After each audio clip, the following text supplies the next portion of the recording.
We are back. We are back. Did you guys miss me over 4th of July? I apologize. I was spending a little time with my family, but I was thinking about you guys. As you know, I'm always thinking about this stuff. That's the problem. That's the problem when you're somebody like me. You can never just fully unplug. But we have a great show for you today. Obviously, there's been a whole lot of news since over the break. And I guess we'll get right into it. But before we get started, make sure that you hit that like and subscribe button. Tell your friends. Obviously, we do this every day, and not everybody can catch it live. Not everybody can catch it live on TikTok, so make sure you tell them that I am on Facebook, YouTube, Rumble, Instagram. You can catch the show there. We post all the recordings to Facebook, YouTube, and Rumble. So yeah, even if your friend can't catch it live and they say, man, how do you hear about all this stuff? How do you always know what's going on in Virginia? You tell them, check out Vince versus Everyone, and you can leave a comment there, and he's going to read it on the show, just like today. Just like today. And the top story was a pretty interesting one. This kind of unfolded over the first week of July after we finally got to see the full passed budget.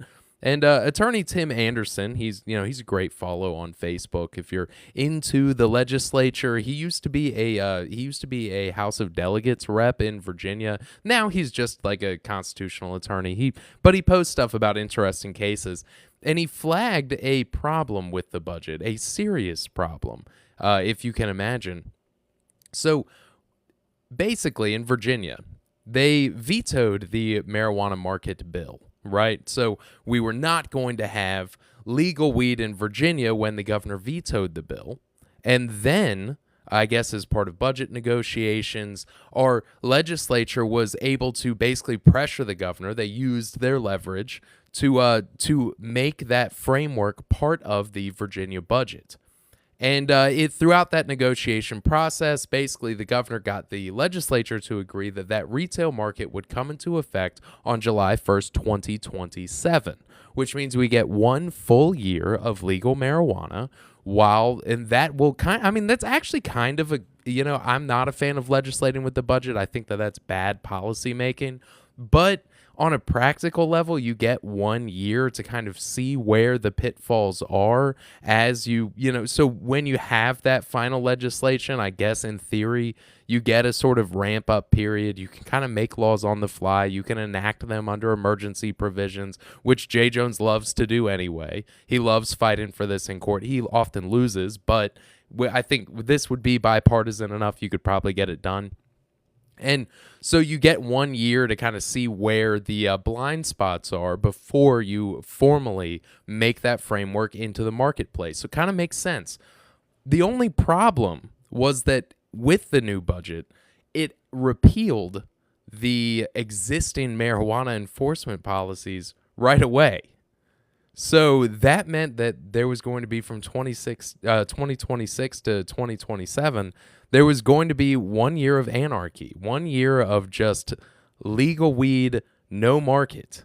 Crazy stuff. And so I did a story highlighting this. It was a lot of checking, a lot of legalese. I'm not a lawyer. If I was, I'd make a lot more money and I wouldn't have to travel like this all the time.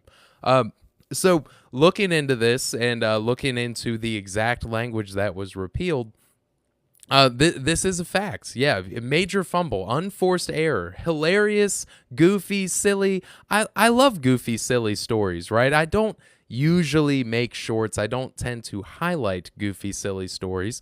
But it was fun and funny, and the marijuana for children's loophole, it was just a goofy and silly story, but it is very important. I don't share it because it's goofy and silly, even though it is. I share it because it's important, but for an entirely different reason. Any conservative that's on the internet, they're going to say that our governor, our attorney general, Democrats in general, or the legislature, they're going to say, oh, it's a joke. They're going to say things like they're unfit to govern because they don't respect your individual liberties or rights or whatever, your Second Amendment rights or right to life, blah, blah, blah.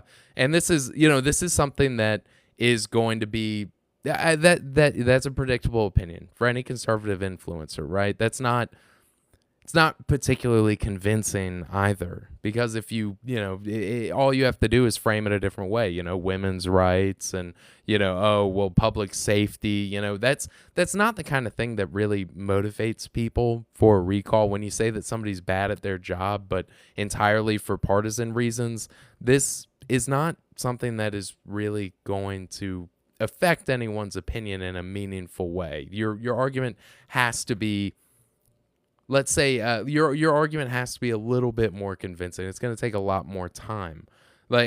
Saying that Democrats are uncommitted to these things, that they're uncommitted to individual liberties or the Constitution or founding documents or history, all these things, they're, in my opinion, that's a disqualifying characteristic, but it's not a convincing argument to somebody who doesn't share those values of you. If you think that our country's founded on stolen land, or that that our country's evil at its core, then that's not really something that is going to affect your opinion about an individual's ability to govern, when you just say that they disagree with you and that this is incompatible with our body politic, our nation's core, its soul. So the reason why I highlighted this goofy and silly story is because the selling weeds to kids story is not a matter of like a point of view, right? It's coincidentally, that's exactly the reason why Democrats in Virginia have to be so committed to the idea that this isn't happening. That's why it's been a blitz of saying, oh, it's misinformation, it's fake, it's not real. That was just a lie spread by all of these people and the Virginia State Police, as well as Delegate Ren Williams. This story, the reason why it's so embarrassing is because it actually objectively shows that these people are unable to do their job. And whether that's a matter of their intelligence, I won't speculate on. I think in general, to reach that level of office, you can't really be a dummy. I mean, maybe you just have like a really sharp staff, and so what, you're like an idiot at everything except for hiring people to work on your staff? That doesn't really seem likely to me. I don't necessarily think that these people are stupid. I just think that they're actually bad at their job. Like I know everybody knows somebody like this at work, somebody who's really smart, who can talk about a lot of things, they know a lot of things, or maybe they're really good at certain things, but when it comes to actually doing their job, it's almost like they don't understand how their job is supposed to work. And this Marijuana for Kids goofy silly story actually shows that. Like it shows that they went for either for partisan reasons or just a lack of understanding of how our government actually functions. They left the barn door wide open for like 2 weeks. It was like a week and a half before they even started pressuring the Virginia Code Commission to correct their error, which, by the way, the Virginia Code Commission does not have the statutory authority to make this kind of change to the law. So, I mean, we'll find out when some high school kid, or really anybody in that time, gets busted with a large amount of weed, selling it illegally without a license that they can't get for another year. And a very enterprising defense attorney could make the case that the Virginia Code Commission didn't have the right to make this change. And as it stands right now, there is still a legal gray market in Virginia that's unenforceable under state law. And we'll find out if a textualist judge is willing to read this statute, if they're willing to hear this argument, and if they say that indeed the Virginia Code Commission actually doesn't have the authority to make this change in Virginia. And what I'm saying is that there is actually a likelihood that we will get to see this play out. It might not be today. It's not going to be next week, the way that criminal trials go. It may be months. But if the legislature does not reconvene and actually pass a law to correct their own error, then we're still in legal limbo today. As much as people want to pretend like this isn't happening, as much as ironically, the Democrat messaging of this isn't happening is just a refusal to admit that the barn door is open. The Virginia Code Commission does not have, this wasn't a printer error. This wasn't a spelling mistake. This is far beyond the statutory authority. It fundamentally changes our laws in the state.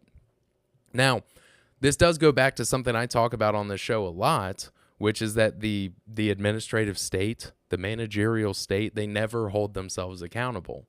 Admitting a error of this level is, I mean, really damaging to them. It shows that the adults in the room that are currently in charge, the people that are supposed to be making the rules of the game that we're all forced to play, they are not good at their job.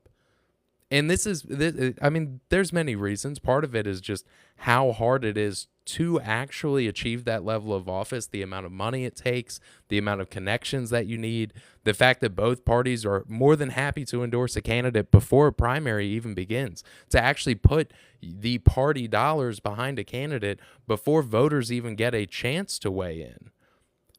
And because of all this, it means that you're limiting the pool of people. And is this not the same argument that everybody made about, like, about equity, about inclusion, about diversity or representation, and which now is kind of swung the other way into like a colorblind meritocracy? But the point, my main point, not to get diverted too badly, is that when you limit the pool to this level, you are necessarily going to get worse candidates. When the threshold for entry into government, even just the state legislature, when the threshold to entry becomes that hard to clear, you are necessarily going to get a lower quality candidate, and you're going to get errors like this. So, yeah, this isn't like some high-minded legalese about political theory. I mean, everybody has heard a story about somebody who got off on a speeding ticket because the officer like wrote down their name and address wrong, or wrote the wrong address down for the courthouse, or something to that effect. We're all familiar with this sort of apocryphal tales. It definitely happened to your coworker's uncle that one time type of thing, right? We all understand how these technical glitches can create actual chaos in our whole system. So when it comes to the legislature, especially on a budget thing, I mean, it's not like somebody dropped, they did a coin flip, and if it's heads, it's next year, and if it's tails, oh shit, you have 2 weeks. That's not what happened. This budget it had a clear date. They had every opportunity to get this done, but because of insider deals, because of personal interests, because of partisanship, because of all these things, it gets delayed. Not the least of which is the amount of focus that went into the redistricting effort. Everybody, yeah, I mean, myself included, we were all focused on redistricting up until May? And by then we should have already had a budget.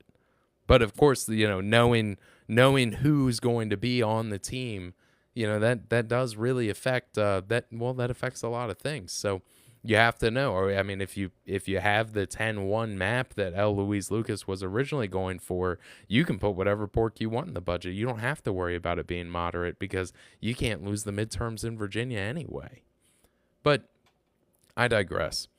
When it comes to this specific issue, goofy and silly as it is, it demonstrates correctly that these people do not understand our system of government. They don't understand.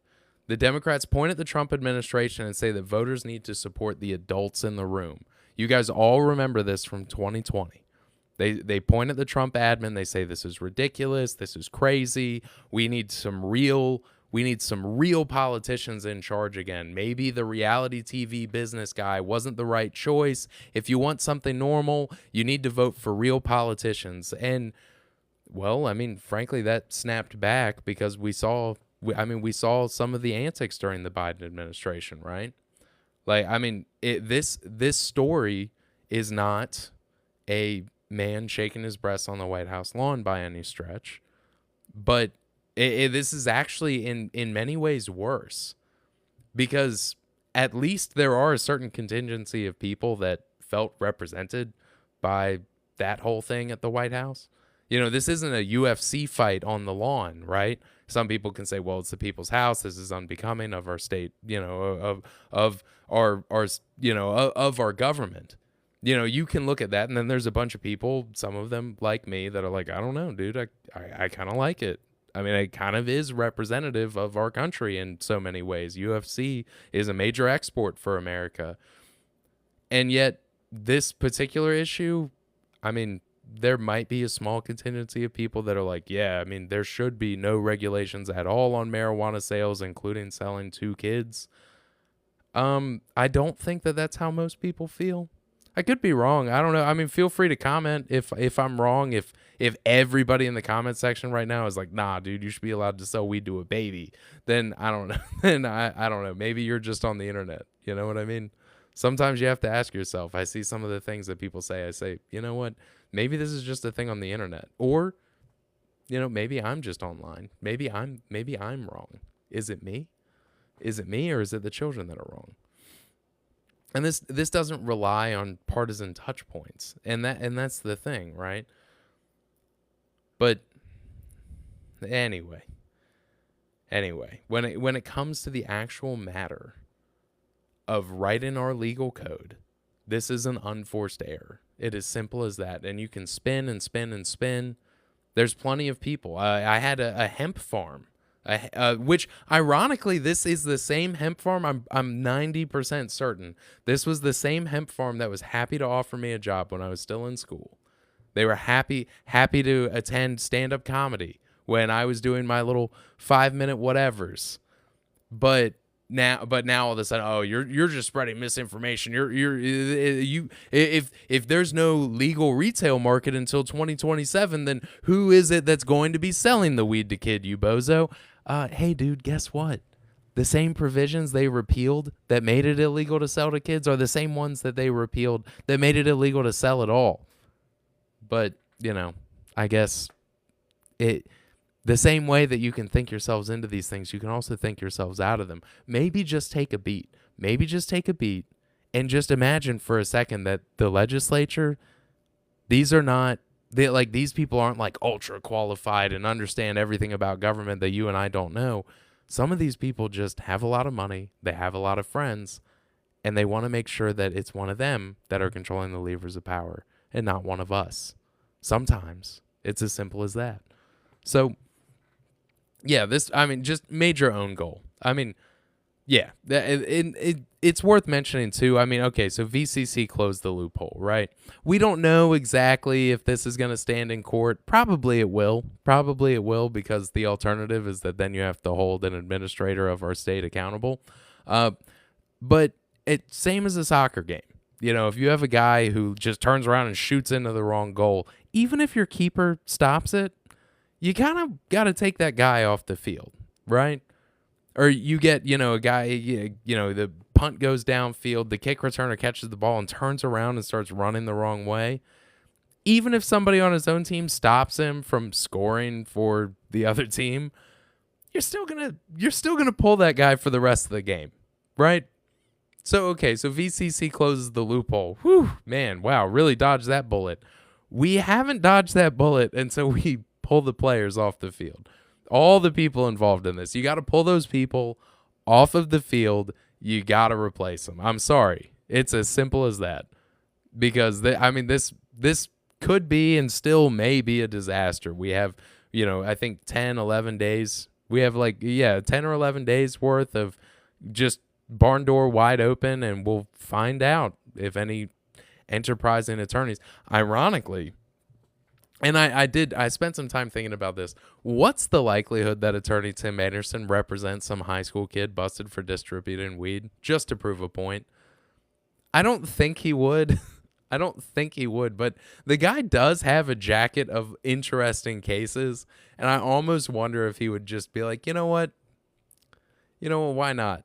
Why not? Just represent him just for the sake of proving himself right. Just so he can put it on Facebook. Like, hey, by the way, yeah, there was a 10-day period where children could distribute marijuana and there was nothing the state could do about it. Wouldn't that be interesting? If it does, I'm doing like 20 shorts about it. It's going to be all I talk about for a week.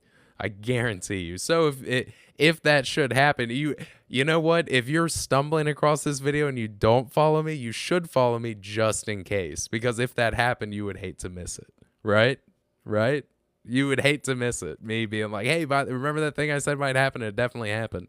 Because I promise I'll make it funny too. I'll make it shareable. Like make it so it's share worthy, I should say. I will make sure it is hilarious so that when you share it with your friends, they say, this guy is funny. Where can I find him? And you're like, dude, he's on Facebook. Look at all those followers.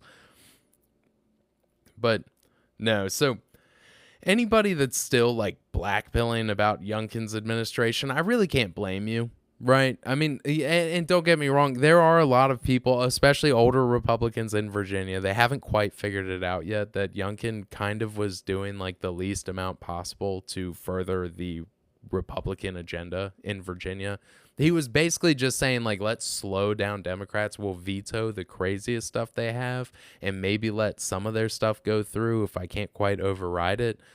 And, like I said, I don't blame anybody who is blackpilling about Youngkin. I think he could have done a lot more with his time in office. I don't blame anyone who stayed home and didn't vote for Winsome Earl-Sears. I was not particularly excited for her either. In fact, after watching her debate performance, I would think it would be a little irresponsible. I was not at all surprised by her 15% loss. I'm not the least bit surprised, in fact. However, this administration, the way that it happened, right, the lack of progress and then the lack of urgency when it came to the election of Winsome Earl-Sears, it was just a way for equity groups to get into Virginia, to get more housing, to let that control go to larger investors, things of that nature, paying lip service to immigration protections while not pushing back against sanctuary cities, which, by the way, Youngkin's home county they declared themselves a sanctuary county while he was governor. Didn't do anything about it. Didn't even comment on it. Didn't attempt to do anything. Well, okay, that's a little unfair because they did have those. What was it? They had the agreements with the federal government so that way when people were getting released from jails and prisons, then they would get pinched immediately. But that's like literally the least you can do. In terms of like a Republican immigration policy, it's like, hey, we'll let them hang out and work, and if they commit a crime, then we will get them after they serve their sentence. I mean, that's like, if you're not willing to do that, then you're literally not a Republican. Like at this point, that's quite literally the least that you can do, right? But I think it's unlikely, right? And this is my point, right? Abigail Spanberger winning in Virginia is quite likely the best thing that could have happened. And before you freak out, I want you to understand my position when I say this. You look at the amount of attention that we're getting from the DOJ. Harmeet Dillon filing a lawsuit against the Virginia gun bill, attempting to take it all the way to the Supreme Court, right? Or you look at the DHS and ICE enforcement that they've announced they're going to be doing targeted operations in Virginia. So we're probably going to see that in Richmond, in Fairfax. This never, ever could have happened under a Republican. This never, especially not Winsome Earl-Sears. While they're doing their, 501G, I think that's what they call it, the 501G, getting people out of the prisons and jails. That would have been it. There would have been nothing else. That would have been it. There never would have been any more enforcement, because if you do that, then it points out that the Republican leadership in the state is weak. You're never really going to get a Republican that's like, okay, well, we'll get to that later. You're probably not getting like Nick Fuentes as a governor in Virginia, right? You're probably you're not going to get Matt Walsh as a governor in Virginia. You're not even going to get Ben Shapiro as a governor in Virginia.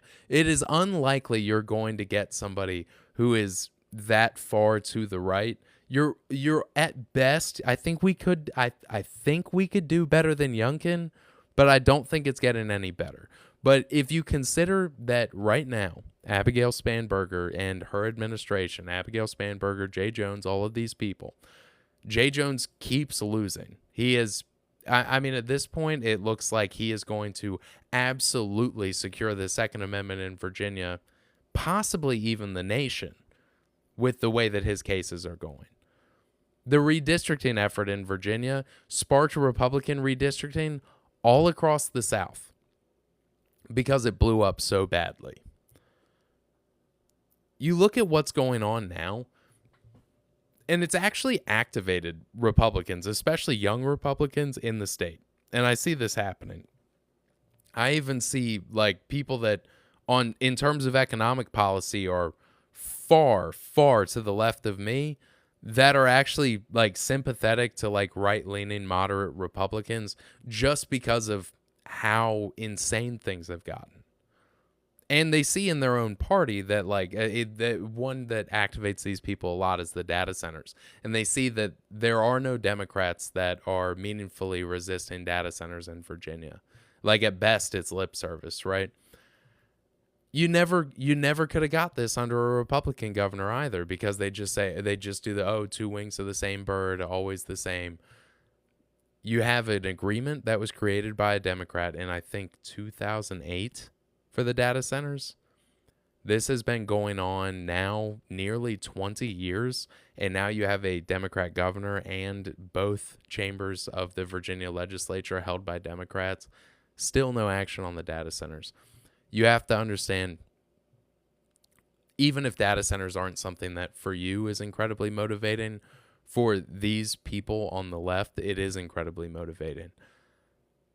And that being said, I mean, you know, you can say, okay, well, there's a lot of great industries. Some of them aren't data centers. And some of those other industries, they use more power, they use more water, but they just don't have the name data center attached to it. And if these are policies that these people are looking at, you can actually begin to engage these people fundamentally on their own turf, because this is something that they're very resistant to. So that being said, maybe, don't shoot the messenger. Maybe Abigail Spanberger winning was possibly the best thing that could happen. But regardless, you have Republicans activated throughout the state, young Republicans, people ready to vote in the midterms. We'll see how it goes. Virginia definitely leans blue. It's not deep, deep blue, but definitely leans blue, especially because of that Fairfax influence. Things have been a little wild up there. If you haven't seen, I mean, it's every day it seems like, I mean, it's at least once a week you get another story about an illegal immigrant who's been arrested 20 times, who stabs or rapes somebody. And like, it, you know, obviously like this is very bad. And I think that normal people see this and just say like, I kind of want it to go back to normal now. I've kind of had enough, right? This is the only messaging that Republicans have that overall people are in favor of, which does it does lead into the next story, but we'll get into that a little bit. But the main thing I want to leave you with, as far as this whole budget fiasco, goofy, silly story goes, is that Winsome Earl Sears should definitely be the lesson for Northern Virginia Republicans that largely control the state GOP. They need to realize that they might as well be an entirely different political party than the Republicans that exist in Southwest Virginia, in Southern Virginia, in Tidewater, Virginia. Throughout the rest of the state, your Republican Party is basically bifurcated. It's being run by Northern Virginia GOP, but the kinds of candidates that are best for their majority of the party, which, I mean, Winsome Earl Sears won the primary. Glenn Youngkin won the primary. But they need to understand that if you get somebody who's kind of like a Tidewater guy that's still amenable to some of their stuff in Northern Virginia, they might pull enough Northern Virginia people to get a win, where if you keep going for the Northern Virginia GOP, you will get basically none of the rest of the state. You can hope that with your messaging, and if you're running down the ticket with like a strong Republican in national office, then maybe that'll bleed down, but you're never going to run up the ticket with the types of Northern Virginia Republicans. It's just not going to happen. So, like I said, we'll see how it goes. Hopefully they learn their lesson, right? And unfortunately, like you look at what's his name, Jason Miyares, the previous attorney general, right? This is just kind of part and parcel to my point.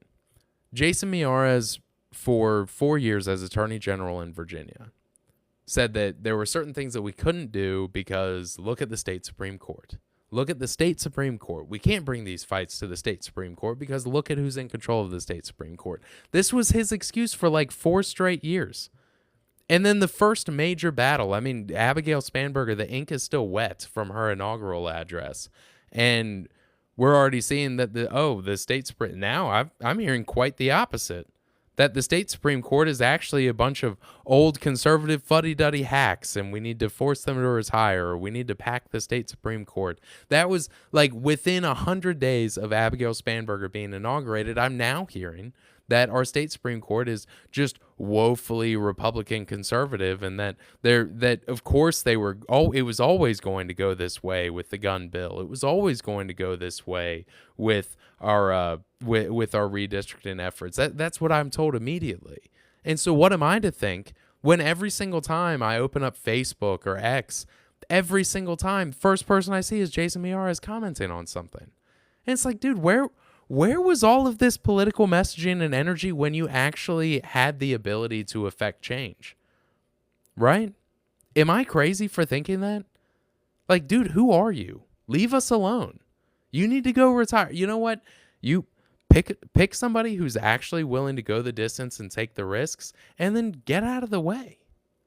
Just get out of the way, bro. I don't know what to tell you. That's how I feel. But anyway, it's a bad state of things in Virginia, the way that our GOP is balanced. And like I promised that this would all lead into the next story, right? About the immigration thing, because immigration and the economics surrounding it, both in wages and in housing, right? This is all that Republicans have to run on. And they ran on it successfully in 2024. I mean, by the polling, it seems that a lot of people were very friendly to the idea of mass deportations. When looking at the amount of illegal immigrants with the messaging that J.D. Vance was putting out there during his debate with Tim Walz. And this was something that a lot of people were, this was something that they thought that they were prepared for. They were ready for the mass deportations. That's what they thought, right? And then you get 2 shootings. Well, I guess now we're at 4. We had 2 earlier this year, 2 American citizens, but then we get 2 shootings in just the last week, right? We get Austin, Texas, and then we get, I think it was Bedford, Maine. In both cases, you had an immigrant fleeing in their car, trying to ram an agent, but fleeing in their cars. I mean, probably what was really happening. You have agents surrounding a car, and then somebody tries to, get out of there. And, and then they get shot. They get shot for their trouble, right? This was always the likely scenario when you're talking about a massive deportation operation. This was always a likelihood.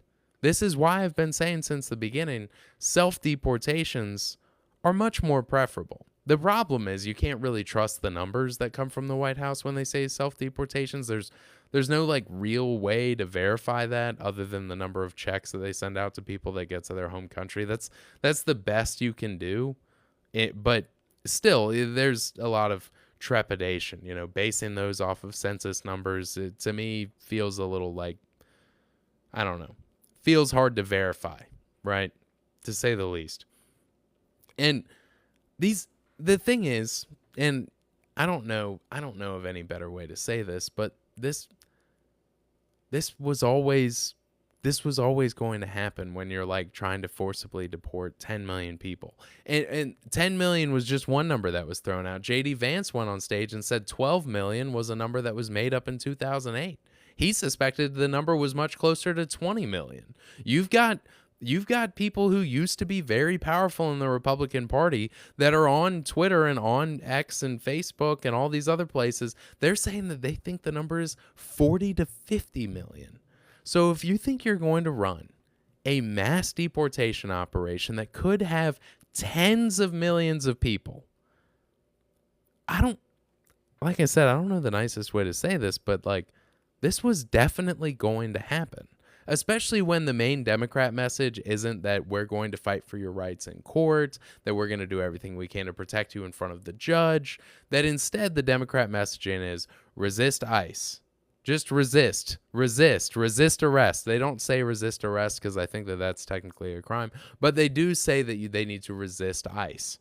And then when people start trying to flee, you have a lot of people who maybe voted for Trump or were at the very least ambivalent in the last election. And all of the sudden, you start to get a little tummy ache. You start to get a tummy ache about the whole deportation thing. That, oh, well, that's not very nice.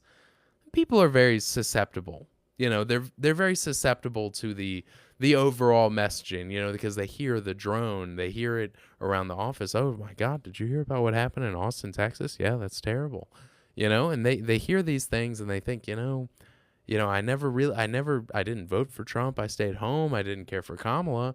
But, I keep hearing these things. And you know what? I actually, now that I think about it, I never liked him. You know what? I never liked that J.D. Vance guy either. And that's how they start to think, right? That they start to get into their own head and they're like, I want to be socially accepted.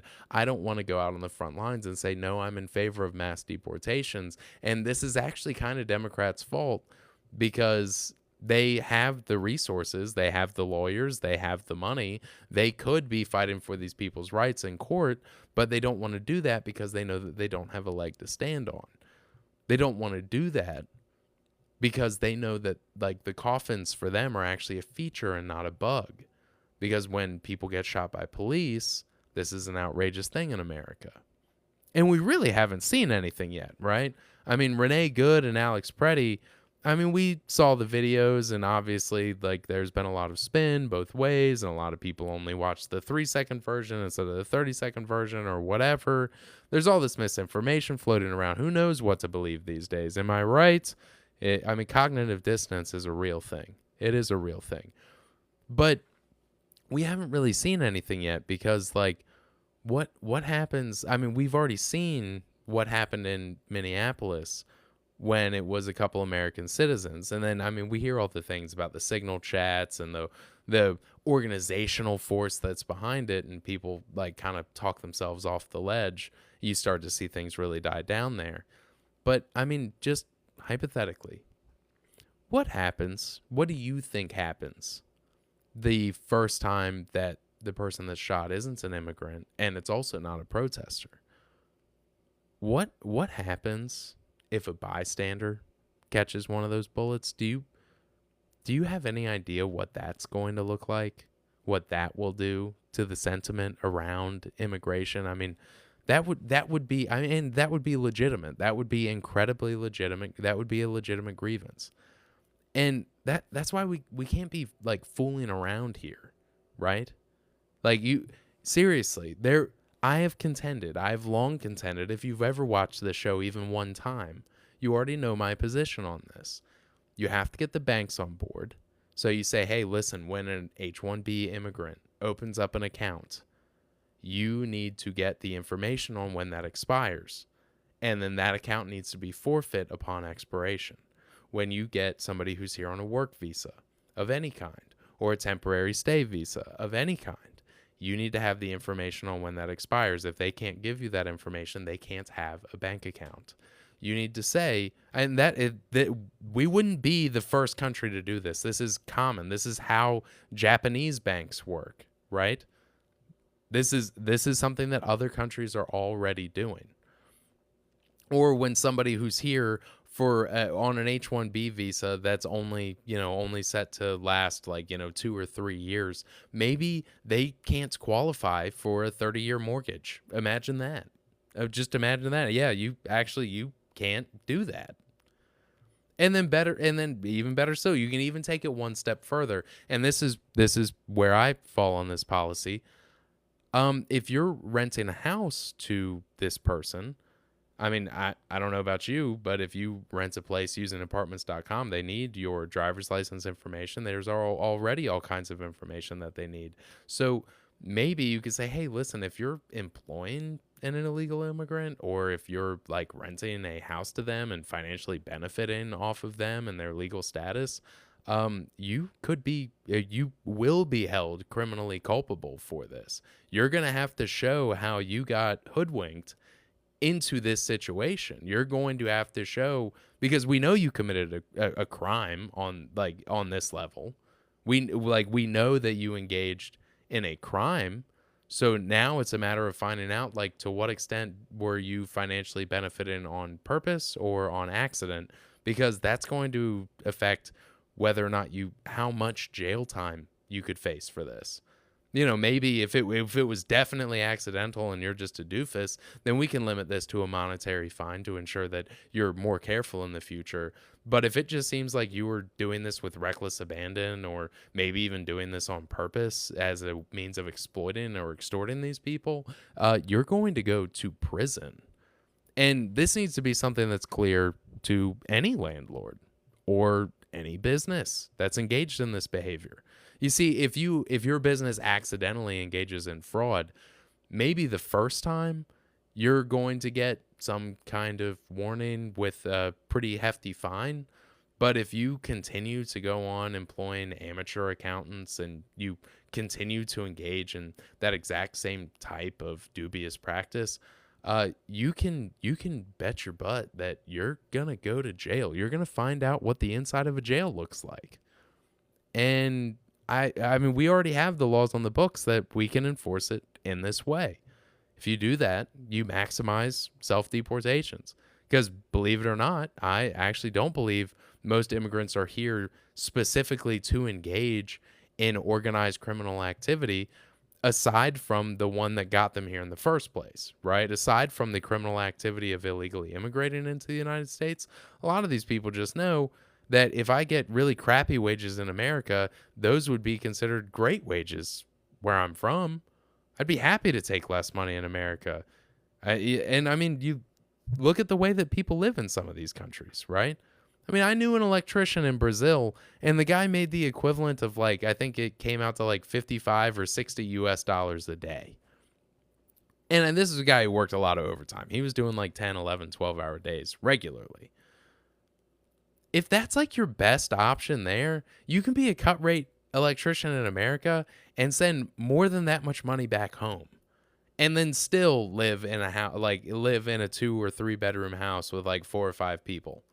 Like that's a no-brainer if you wanted to take care of your family. So you have to create a situation where those economic incentives are gone, that you don't have a means of depositing that money, that there's not anybody who's willing to rent to you because they know that in doing so, they may find themselves in a jail cell. And if you remove those incentives, then, you tell people there may even be a place for you. Once we get this unemployment thing all sorted out, once we get the wage thing sorted out in America, we're likely will have places that look at the birth rates. They have collapsed. But if you don't wait in line like everyone else, then you and the people helping you, you're all going to jail. It's that simple. But like I said, at the very least, we need a brief moratorium on immigration. And we need to make sure that these policies are strictly enforced for a period of time so we can let the dust settle. We can see what we actually need and what's corporations that are just saying we're going to lay off 400 people and then hire 500 H-1B immigrants, because that kind of stuff also is tantamount to fraud. So we need to have a serious hard look at that as a country, and your ability to look at some immigrant crying and being able to shake your head and say no is literally going to determine the future of our country. It's simple as that. Because there's a whole world full of people, an entire world full. The number of people that exist in poverty in the world is some, like, I think, and it's just and it's just nations that, like, we have open trade with, is some like 2 or 2.5 billion people. Like, we literally couldn't just take every immigrant that has crappy economic circumstances and move them here. It's not possible. It would be like throwing the doors open to your house and looking your children in the face and saying, well, there's homeless people out there and we don't want them to get rained on. It's like this if you did this, this would create an incredible strain on your child. This would make them unsafe. If you start trying to feed and house all of these people, you will run out of the money you need to take care of your own kid. It would actually be kind of a monstrous thing for you to do this. And we're watching that happen to young people in America right now. Right now, there are young people in America who are getting out of college with engineering degrees after 4 or 5 years of studying, $100,000 or more in debt, likely much more than that in debt. But even a frugal student who's trying their best to get grants, to get financial assistance, to do everything they can, they're still going to get out of school with, at a minimum, like $150,000 in debt. They get out of school, and the best job they can find as an entry-level engineer is like what, like 65,000, maybe 70,000. That's not bad money. Don't get me wrong, but you look at this and then they say, well, I mean, we need the immigrants. These people aren't having kids. They wait until they're 35, 40 years old to have kids sometimes. And it's like, dude, yeah, you're not going to get people getting married and having kids at 22, 23 years old when you're making it this hard for them to buy a home. Because the housing and price, the cost of housing is up so high, and their wages are so much lower. When all of these things come together, what do you think is going to happen? And then you have all these people that are just, I mean, where are they supposed to go? What are they supposed to do? And then they give up. They just say, you know what, I'm going to lie flat, or I'm not going to take anything seriously. I'm just going to live for myself. Me and my girlfriend, we're going to get a dog, and we're going to live together for the next 6, 7, 8 years. And, I don't like to see that, because I know, I mean, I wasn't planning on having kids when I had kids. And after having kids, you realize how, I mean, frankly, I don't mean to turn anybody off or get all sappy, but I mean, that does imbue a lot of meaning into your life and into what you do. Like, you do what you do better because you know that now the stakes for failure are so much higher. And so, I mean, the quality of your output, the drive, the dedication, all of these things, your stability, all of this, it starts first with financial and housing stability. And if you're not willing to look at a vast ocean, a whole world full of people, oh, we could just leave the front doors open for them. We hate for them to get rained on. You have to shake your head. You say, I'm sorry, but that is not an option. We have a lot of people here who need taken care of first. And when those people are well taken care of, then we will have more resources, more ability, more opportunity to help those people you're talking about. But if we just throw the doors open, the house is going to burn down. And we are standing inside of the burning house right now. And that's where we're at. Honestly, that is where we're at. You know what? I think I nailed it. I think I did it. I think we're going to call it a night. I had a little more, but I think I went a little long-winded in the second part. Yeah, also, one last thing. Lindsey Graham died. Whoa. Nowhere, right? We're all talking about Mitch McConnell. Like, is he alive? Is he dead? They post a picture of him with the newspaper. And you're like, man, I think Mitch McConnell might have done the Ruth Bader Ginsburg thing. And then all of a sudden, Lindsey Graham dies out of nowhere. Kind of wild. Say it was a heart attack. I guess he had a heart thing already, like his upper valve or something had already ruptured. And then he just plops dead, gets a little sick or something, has an episode, and that's it. That's it for Lindsey Graham, which is wild. Just wild stuff.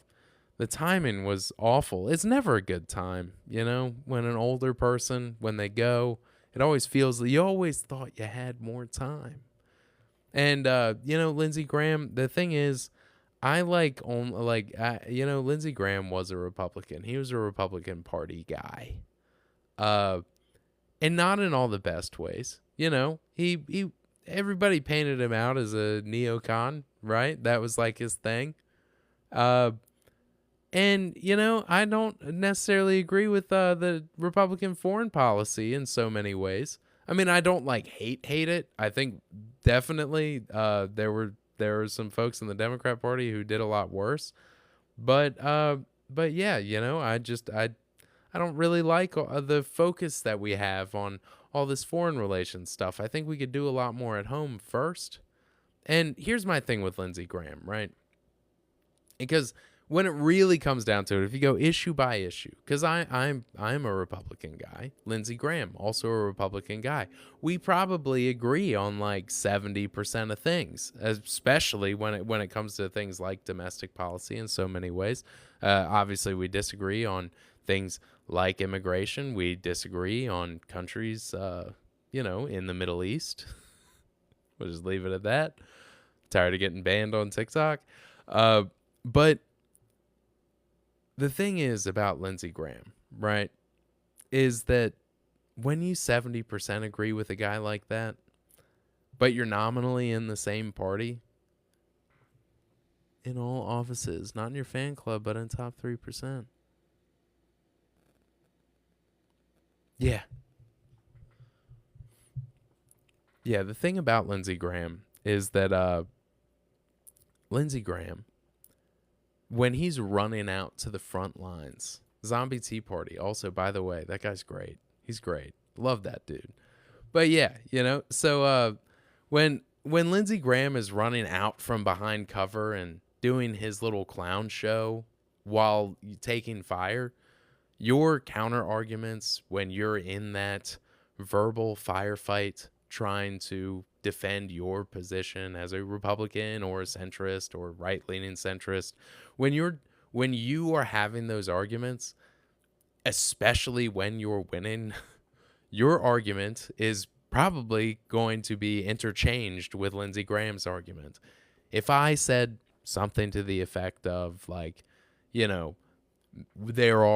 just hypothetical, now that Zombie Tea Party's here, I think actually we may have had a similar conversation to this once before.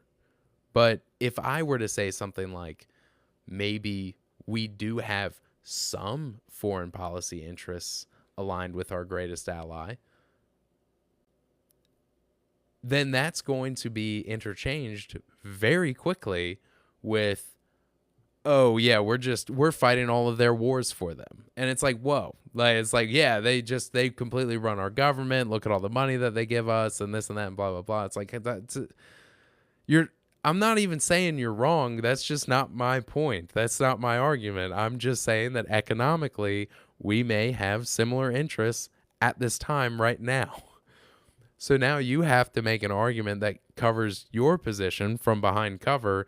And this clown show who's just running out in the open, spraying everywhere, saying that he wishes that he was born in Israel. And like, I mean, just, not to speak ill of the dead. The guy clearly was very passionate. And his Senate seat now is going to go to his sister to serve in the interim time, which is kind of wild. It reminds me of when Ruth Bader Ginsburg died. You guys remember the dying wish? Ruth Bader Ginsburg's dying wish. I think it was a letter that she wrote to her sister, that her dying wish was that her seat would not be filled until after the election. Or maybe it was after the midterms. I guess it would have been the midterms, right? But Pelosi trotted that out. Bro, did you know not only do they get our federal tax money, but almost every city in the country? Yeah, I actually did know that. The sovereign wealth funds, states give money over there. And then cities also send money over there. It's wild. Colleges actually make donations as well. If you remember from the Columbia student thing, Columbia was doing a lot of donations and also helping students get visas, or I guess prospective students get visas to attend the college. That was part of the pro-Palestine protesters that were they were very motivated to strike against Columbia. It was kind of a wild story. I didn't know that until that happened. I was like, dang, that's I'm starting to understand why everybody's so upset. But no, Yeah, so Ruth Bader Ginsburg, she passes away. And then Nancy Pelosi trots out this letter that RBG wrote to her sister saying that it was her dying wish. And Pelosi's like, well, we should respect the dying wishes because of all the good work she did on the court. And it was like, hey, you can't do that. That's not like, no, you can't will your Supreme Court seat in any way. It's not your seat. That's not how it works.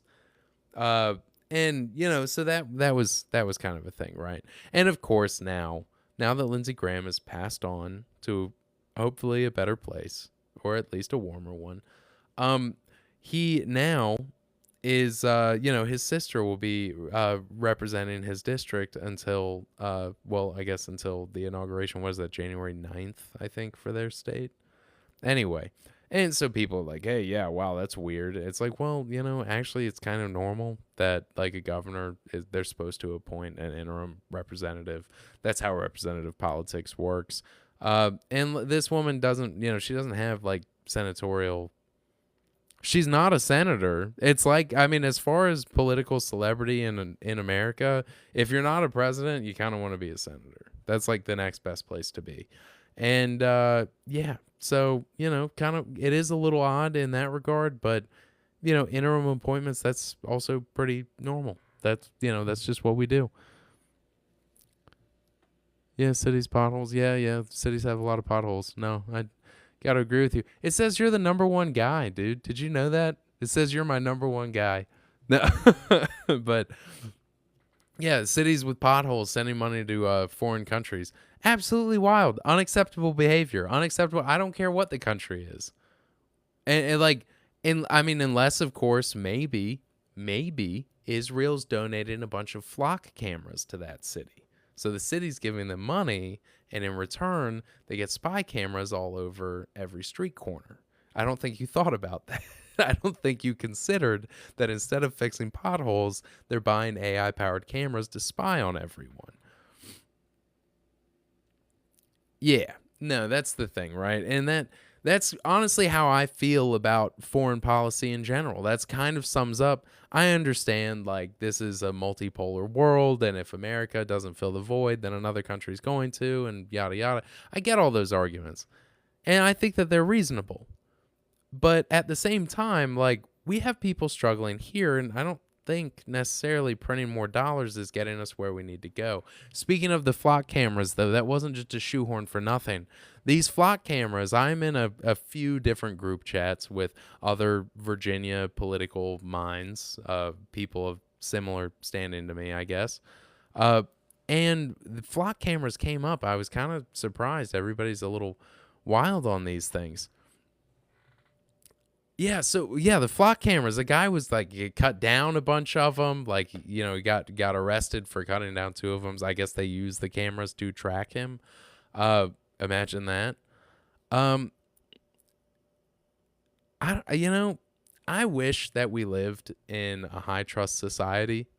I really wish we lived in a high trust society where the flock cameras felt like more of a personal privacy invasion to me, right? Like, cause I remember I was like in middle school. It's like, oh, the Patriot Act. It's like, what are you doing, dude? You're selling weed. That's a problem. But yeah, when you're like a middle schooler and like you smoke weed sometimes, then that's a big problem. The Patriot Act seems like a real issue when you're texting things that you shouldn't text.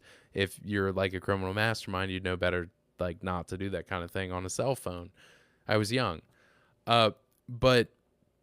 So that seems really important at the time.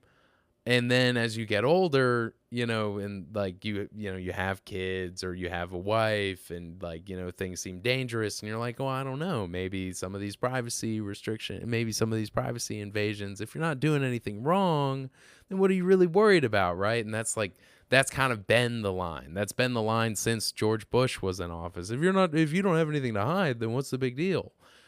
And, like I said, I wish we lived in a high trust society. I wish people weren't stealing packages off the porch. I wish that I didn't feel like I needed a concealed carry every single time I go into a city. I wish I didn't see these stories about people getting stabbed at the bus stop or on the freaking train or whatever. And if none of these things were happening, what? It says that I'm not, what? Unable to verify. I'm talking right now. What the heck? All right. There we go. I wish that none of these things were happening, because then it would be very easy to say that this is just simply an overreach and unacceptable behavior. The reality is these things are happening. Now, I'm in a blessed position that I do exercise my Second Amendment right. I am able to be my own first responder. This is something that I am able to do because I have my rights as a private citizen, at least for now. I guess Virginia's working overtime trying to take that away, but that's going to be for another episode, I suppose. No. Yeah, arresting people for things they didn't do. Exactly. That's the thing, is that you see these cameras automatically flag someone. Oh, yeah, your license plate was, your car was reported stolen. And then, like, when you actually dig into it later, like you're driving a stolen vehicle, then you dig into it and the license plate doesn't even match. And you're forced into a position where you have to prove your own innocence. And that's the opposite of how justice is supposed to be in this country. And if an officer did that oversight without the assistance of technology, that would immediately be a civil rights violation, period. Like, you'd be paid out millions of dollars. It's like, oh, yeah, I didn't really look that close at the computer before I arrested and detained that guy for 18 hours. Like, this, and we see this so often. How many times do you go to the customer service counter and the computer's acting up? Or, like, you get the overnight layover and then you don't get your stupid hotel voucher, and they just shrug their shoulders and they just say, just give it a little bit. And it's like, no, dude, I need you to fix it now. I don't want to be in an airport anymore. And it's just the technology is there so it can be blamed where human error would otherwise occur, right? If you get stuck in a layover and some human working at Delta says, like, they just forgot to print your voucher, they're on break, so they didn't click the button, so you can't go to the hotel. Like, these stories keep popping up, and if it was just humans involved, this would be unacceptable. This would be like a political revolution overnight. But because it happens with technology, the threshold of acceptance is much higher. And that's a problem. That's a huge problem. Oversight and accountability. That's the main thing. We need that. Like, especially, okay, think about what I do, right? What I'm doing right now. I'm commenting on political stories. Now, imagine if I was a more targeted individual. Maybe I was always going to city council meetings and talking about my local representatives and, talking about the school board and the things that they're teaching and all of this. Then there could be somebody in the local police precinct who says, what's that a-hole up to? Let's see. Maybe we'll just look at what he's doing. We could publish a couple embarrassing photos of him, or maybe intimidate him because he, whatever. Like, that would be somewhat easy to do. Maybe. Yeah, legalize weed for everyone nonstop. I talked about that earlier. I don't know if you were in here. I'll have the recording posted on Facebook here, I don't know, by tomorrow morning. But yeah, total loophole. And this dude was this hemp farm guy flames me because he's like, well, if you can't get a license to sell weed for a year, then who's going to sell the weed to the kids? Duh. And it's like, duh. When they accidentally legalize selling weed to kids, they also legalize selling weed to anyone. All of the enforcement framework is gone. And then the best thing you can do is use your flock cameras to intimidate weed farmers and retail outlets with embarrassing stories, maybe. I digress. We need But oh, okay, good. Well, then you saw it. Uh, but no, what we need is oversight and accountability. And what we actually need more than we need that is we need accountability from our politicians to return us to the society that we had, the high trust society, the incredibly high trust society that we used to have. The neighborhoods where you didn't have to lock the door. You didn't have to wait at home for your Amazon package because you knew even if you were at work, it wasn't going to get stolen off of your porch. And if we could have that, then we wouldn't need the cameras. We wouldn't want them at all.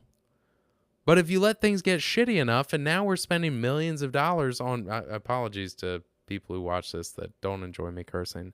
You let things get crappy enough that now we're in this situation where like people are unironically saying like, if you're not doing anything wrong, there's no big problem with the cameras. And I don't like that. I don't like that. I think that there's a third way. And I don't think it's actually that hard to get there. It just means that sometimes when people try and hit an ICE agent with their car, the very predictable response is going to happen. And it's not going to be that it plays out like, playing GTA with 5 stars. It's going to end in a very predictable manner. Yeah. Accountability for corruption. Accountability for inaction. It's that simple. All right, I got to be up early for work tomorrow, so I think I'm going to call it a night. But I will be back this week, so thank you all for joining. I'll see you all again soon. Before I go, I just wanted to say I am always here for you. Maybe you're not always here for me, but that's okay. There's no need to feel bad.